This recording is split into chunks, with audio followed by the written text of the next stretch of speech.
So hi guys, welcome back to my YouTube channel. They call me Rap for Celeb, Rap for Celebizo, yes. And here on the hashtag Let's Talk Reels and what's happening in our society right now. And today I have a very beautiful story of one of our guests right here, and it's going to be very amazing. So before we continue and we hit so much about this, make sure you hit that subscription bell over there, and also make sure you give it a like, a thumbs up. Yep. So back into our story today. We're going to be talking about something that not everybody is talking about majorly during this, in this kind of generation that we're having. And in the building, I'm joined by my guest right here. So how are you? I'm good. You're good? Yeah. So you're going to give us a quick intro of who you are, what you're doing in Daystar. Yeah. So my name is Victor Masindi. I'm a Bachelor's of Science economics student, fourth year, final piece. And that's generally where I am. So how do you find the Daystar experience so far?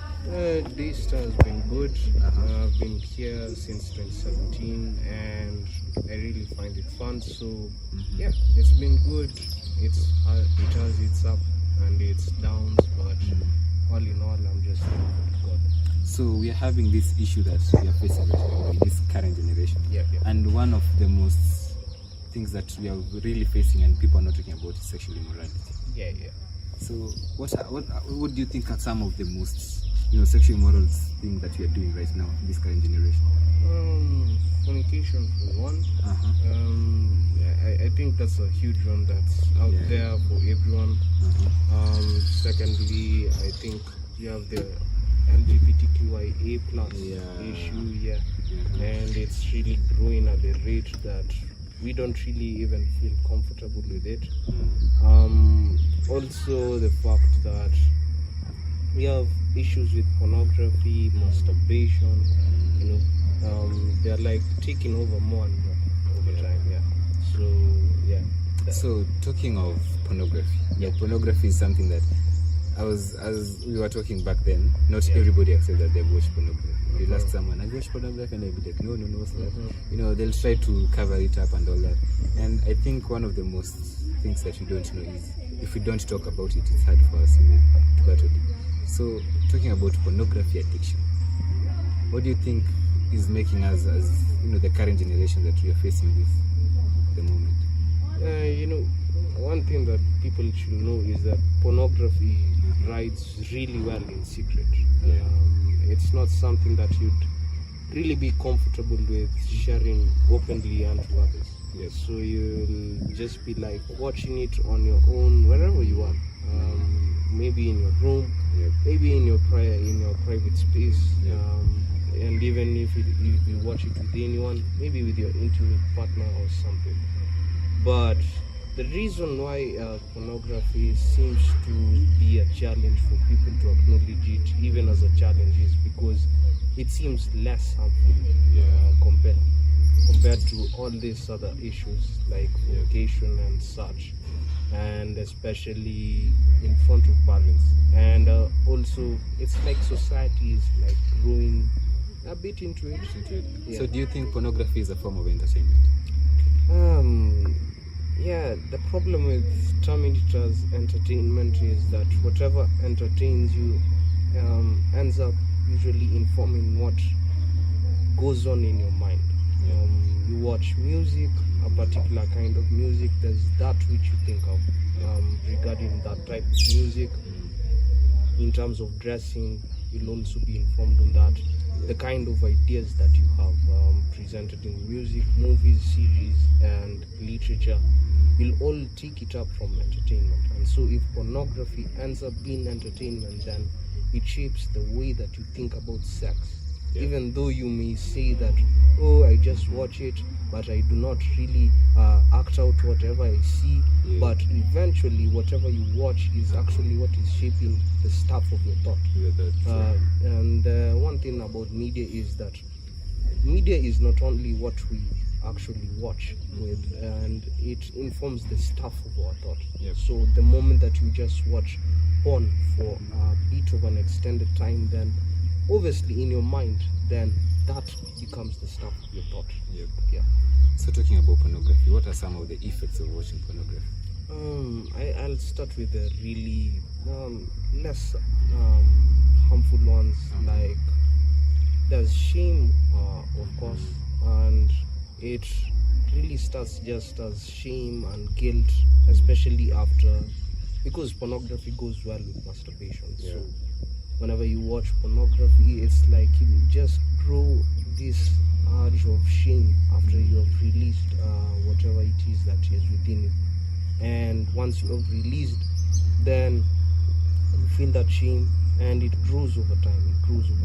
And guilt, as well as you feel like kind of dirty in your own skin. You don't feel comfortable sitting with yourself. And as I've said already, is that it shapes the stuff of your thought.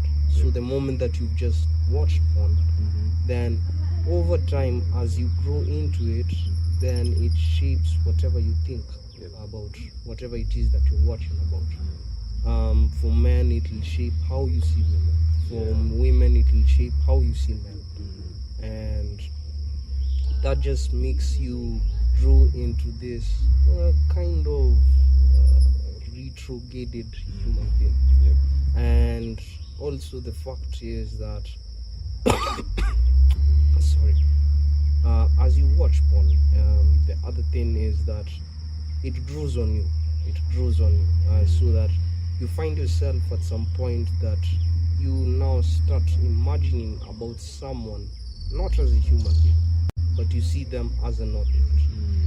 So that for men, by the time you've seen a woman that you're attracted to sexually, you do not think of her as a woman. You think of her as your means to an end. Whatever you watched on porn yesterday or some days before is whatever you're thinking as your sexual fantasy being satisfied in that moment.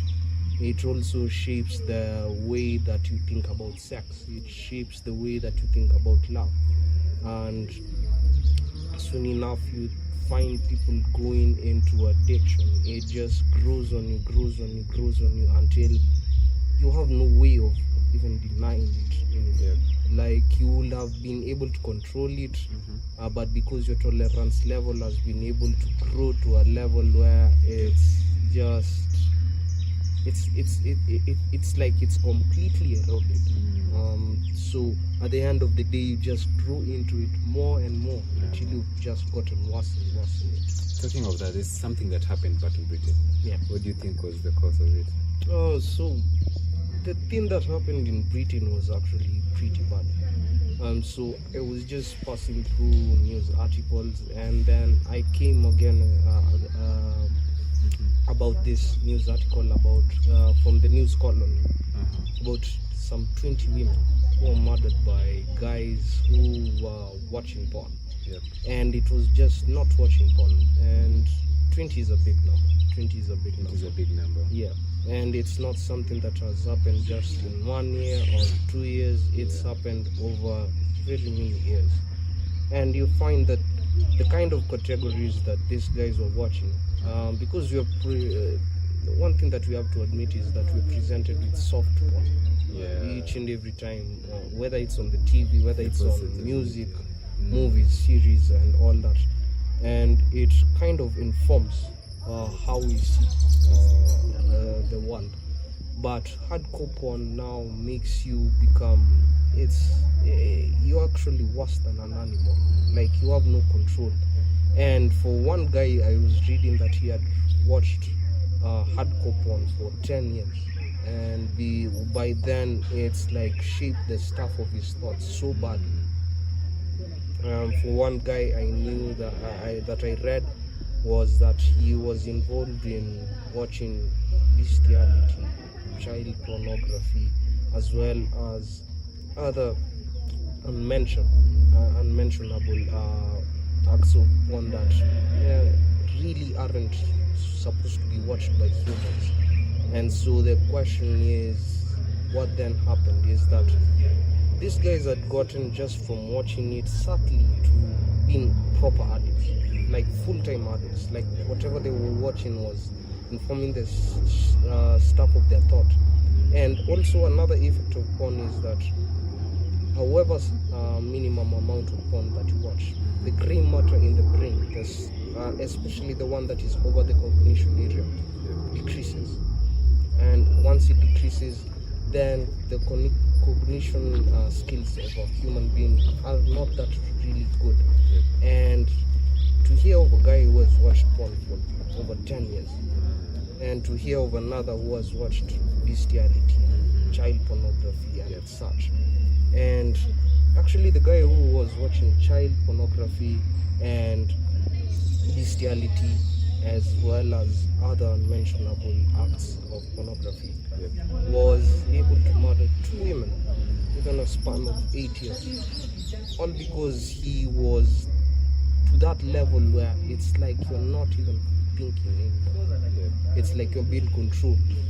And this is why I say that sex is so spiritual.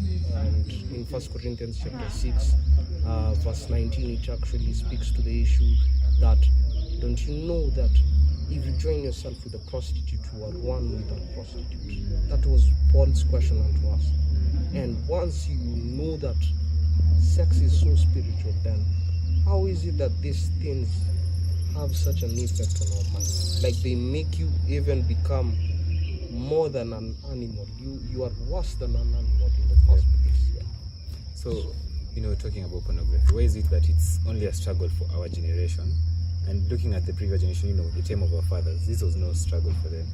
So why is it that it's only a struggle for this current generation? Well, we're the first generation that has grown fully with technology, especially. So actually, the video porn that we watch today started being shot in the 1960s, around there.